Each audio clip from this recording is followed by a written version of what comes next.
Luxury cars are expensive, right? Wrong. These two compact premium SUVs, the Audi Q2 and the Lexus LBX, start from under $50,000.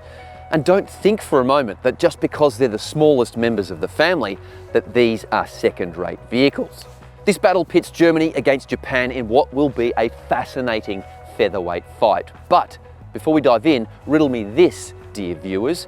Can a small SUV be a truly premium vehicle, and especially if it shares its platform with a generic model? Have your say in the comments below. Don't forget to like and subscribe. And now, onwards.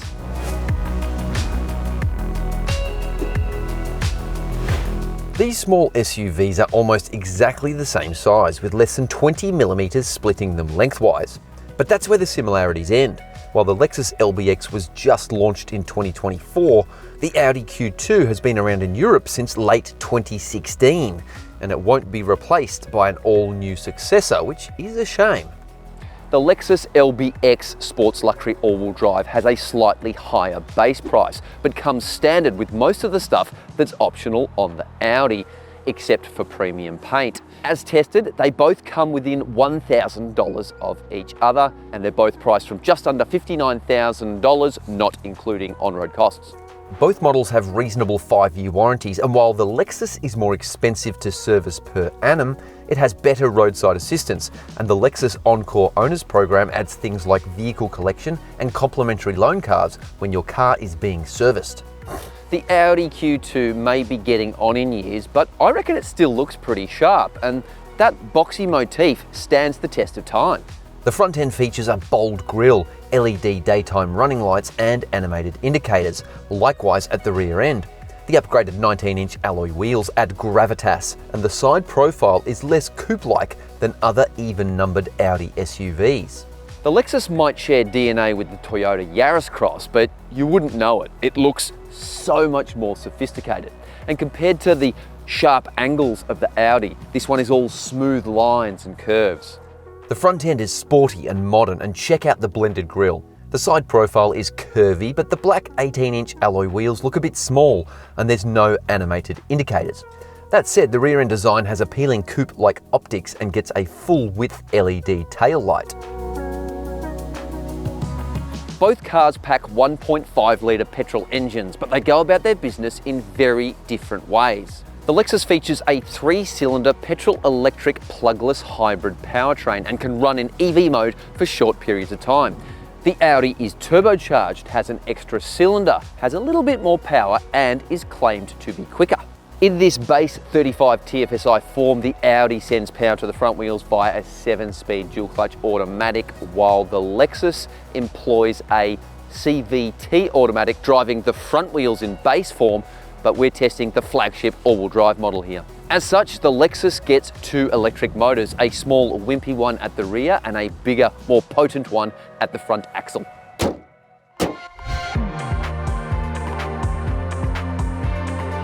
The Q2 is almost 8 years old, and it shows. I mean, sure, it presents well, lovely leather seats, dual digital screens, and the all-important Audi logos, but zoom in, poke around a little bit, and it feels tired.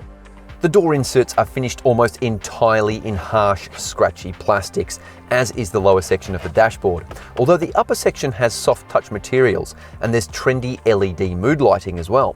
All the infotainment controls and switch gear feels great though, with first-rate tactility. I love these dials, they feel lush. The seats are more comfort-focused than sporty, and the leather quality is acceptable rather than luxurious. Annoyingly, neither front seat is power adjustable, although they are heated. When it comes to storage solutions, the Audi leaves a little to be desired. The cup holders for a start are not spring-loaded.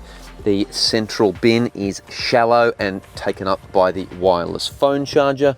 There's virtually no incidental storage around here to throw odds and sods, and there's only USB-A ports, no faster charging USB-C. That said, there is a secret stash cubby under the seat. The glove box is reasonable and comes with SD card slots and a DVD player. Bazinga! And the door pockets are great, drink bottles sliding in easily. Tech levels are best described as below average. you've got an 8.3-inch central screen, which runs an outdated but fairly functional operating system, but it's not even touch screen. All the controls are operated down here. And look, the shortcut controls are pretty good, and there is a doodle pad as well. But things really start to fall apart when you engage Apple CarPlay and Android Auto, which are optimized for touchscreens. So instead, you are forced to navigate the system with this rotary controller, which is kind of like trying to catch fish with a lasso. The 12.3-inch virtual cockpit goes some way to redeeming the car's lackluster tech. You can even boost up the maps, which is super handy. The reversing camera is not great. There's only one camera angle, it's a bit washed out, and while there is an autonomous parking system, the lack of overhead 360-degree parking cameras or a 3D mode make it feel out of date. The front and rear parking sensors are rather paranoid too, hindering, not helping most of the time.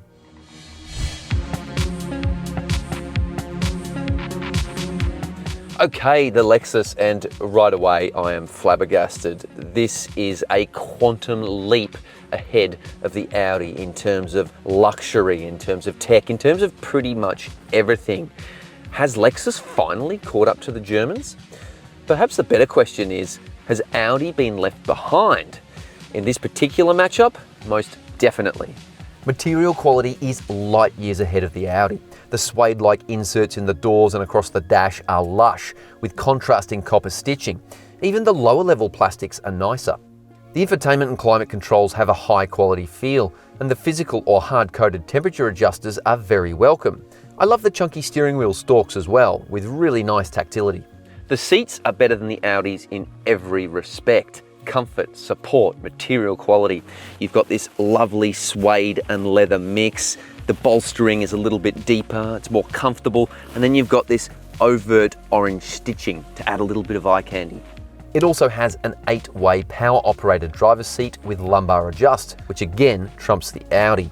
When it comes to storage solutions, the Lexus once again shits on the Audi from a great height, starting with spring-loaded cup holders, one here and another one right here. Plus, this one, you can slide it around and even completely remove it. How good is that? The central bin is deeper as well, and you don't have to charge your phone down there. The phone charger lives right here. And there's more incidental storage in this area. Plus there's a little pocket for your phone just there. Better yet, you've got USB-C ports, fast charging front and center. Thank you very much. The glove box is smaller and the door pockets only just fit a water bottle, but there's an extra storage area under here, complete with a third USB-C port and a 12-volt socket. Tech levels are also far superior in the Lexus, with a bigger central touchscreen that is actually a touchscreen, which is very, very handy. It's also more elegantly integrated into the car. It makes it look more premium, and the operating system is better too. It's simpler, it's more intuitive, and it's just very easy to use. There's not a lot of options here, which I kind of like. Wired and wireless Apple CarPlay and Android Auto are in there and work as intended, unlike in the Audi. And there's much more vehicle customization in the native menu system as well. Lexus has also included a 12.3-inch digital driver's display like the Audi, and although it has sharper visuals and good customizability, you'll need a PhD in quantum cosmology to get the result you want. This is partially due to the context-sensitive and touch-sensitive steering wheel buttons that work exceptionally well with the head-up display, which is also fantastic. It's intuitive, it looks good, it's easy to adjust it, but you have to use them for the digital driver's display too, and it is a nightmare trying to get it exactly where you want it and all the different panels set up the way you like it. Unlike the Audi, this little Luxo cruiser comes with a full suite of parking cameras, including a top-down 360-degree surround view, 3 different rear parking angles, and a bizarre but useful transparent and floating 3D views.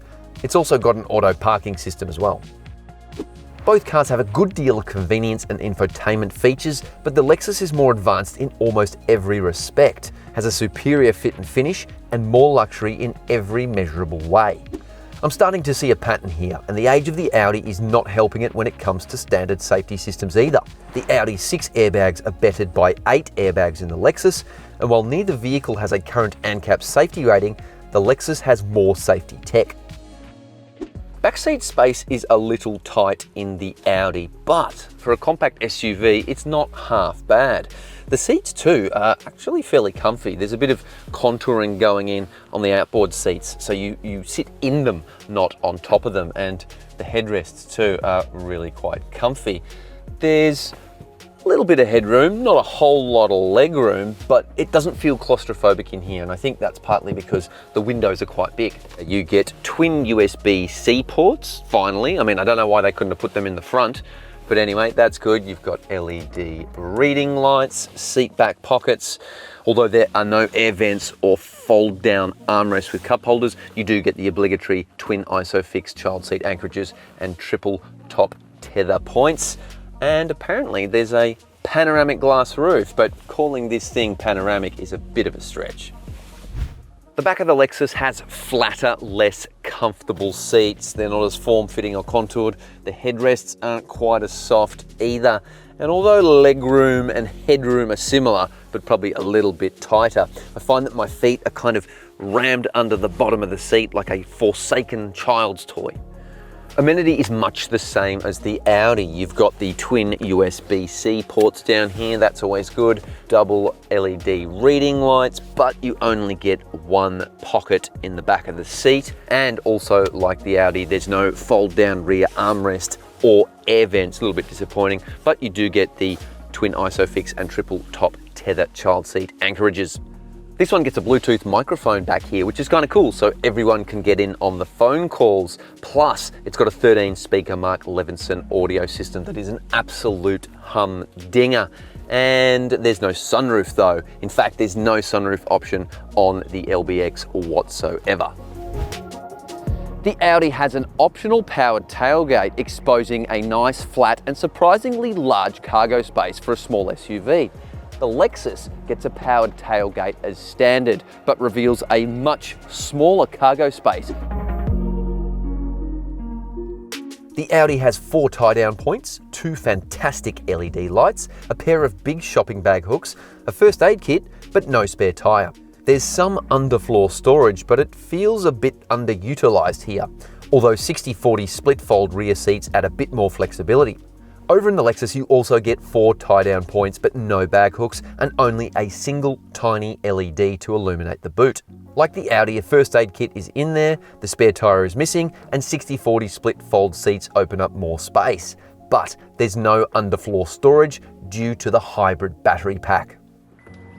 So while the Audi has a more versatile back seat and boot, the Lexus is smashing it across almost every other metric. So, can the Q2 claw back ground on the road? Cue the driving music.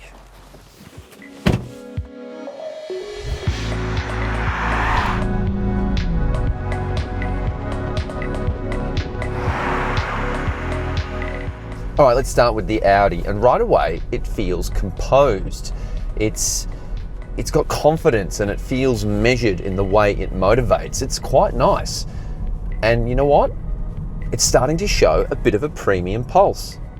The Audi Q2 is brilliant around town. It's the Magellan of urban exploration thanks to direct steering, beautifully docile at slower speeds, and around the burbs. The automatic gearbox is also quiet and diligent when swapping through gears. The small turbo petrol engine is not going to set any land speed records, but it is responsive and lively and eagerly revs past 6,000 RPM when you need to crack on. Refinement levels are impressive, especially when cruising, which makes the cabin a reasonably chilled place to hang out, with sound deadening equipment keeping things like tyre noise and wind noise to a minimum. Find some twisty roads and turn up the tempo, and the little German runabout shows a more entertaining side, making it more engaging and satisfying to drive enthusiastically. The deftly tuned chassis keeps body movements to a minimum through corners, encouraging you to explore its grip thresholds and making the car-to-driver connection a meaningful one. However, it's not all sauerkraut and spätzle. On rough surfaces, the small front-wheel drive SUV sometimes struggles to effectively get its power to the ground, and this results in wheel spin and even axle tramp, upsetting its otherwise composed attitude. Despite that, ride comfort is more than acceptable in most other scenarios. The non-adaptive suspension able to soak up most bumps and lumps without bouncing around like a check from Wesley Snipes.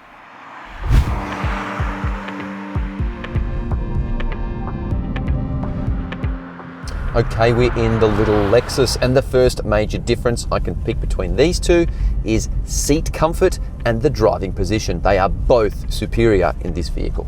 It's easier to foster a platonic relationship between the seat, the pedals, and the steering wheel in this vehicle.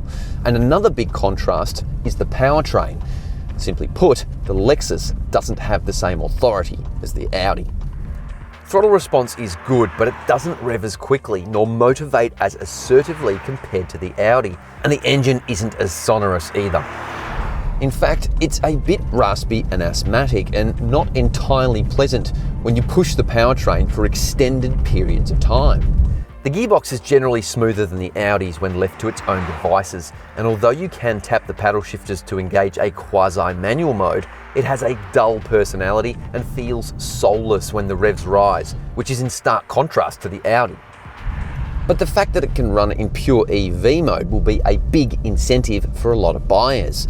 Sure, it doesn't last long because the small battery can only be recharged via the engine, but it is very effective in congested traffic in suburbs and in built-up areas. Speaking of which, the Lexus has pros and cons when it comes to urban exploration. It's not as tall as the Audi, so the view ain't as good, and the steering isn't as precise either, but its ability to waft around quietly and serenely is hard to beat. It's easier to live with day to day and has more features and tech to simplify and optimize journeys, from the awesome head-up display to the real-time speed limit updates. And it's comfier. Ride quality is better than the Audi, partly due to the smaller, more absorbent tyres, but also thanks to its more compliant suspension that soaks up bigger bumps and roughed up road surfaces with more poise. In terms of handling dynamics, my expectations were not very high, but perhaps they should have been, because this is actually pretty impressive. It's not quite as sharp as the Audi through the corners, but it ain't far off. The Lexus has a bit more body roll and can't punch out of corners with as much venom, but it still traces through corners keenly and quickly, and its blend of comfort and control delivers a more sophisticated driving experience overall. Its all-wheel drive layout makes it feel more sure-footed as well. Refinement levels are slightly better in the Lexus, and its hushed cabin ambience is definitely aided by the profusion of soft, suede-like materials across the dash, the seats, and the doors. Unsurprisingly, the Lexus with its twin e-motors uses less fuel than the Audi, but it should be said, both these small luxury SUVs are commendably frugal. The Audi is a very well composed and capable compact premium SUV. But while it outpaces the Lexus and is marginally more engaging to drive, its Japanese rival is the more well-rounded vehicle here, and therefore easier to live with on a daily basis. If this comparison proves anything, it's that luxury doesn't have to cost the earth, and that both these little tackers deliver on their promise of affordable opulence. The Audi has the more desirable badge in most eyes, but I reckon Lexus has closed the gap when it comes to brand cachet, especially in the compact SUV segment. It feels every bit a bona fide rival to its German competitor. And in fact, it's a better car when it comes to what matters most to small luxury SUV buyers, and wins this battle convincingly. Thanks for watching, hope you liked the vid. Don't forget to comment below, what do you think is the best value luxury car out there? And don't forget to like and subscribe.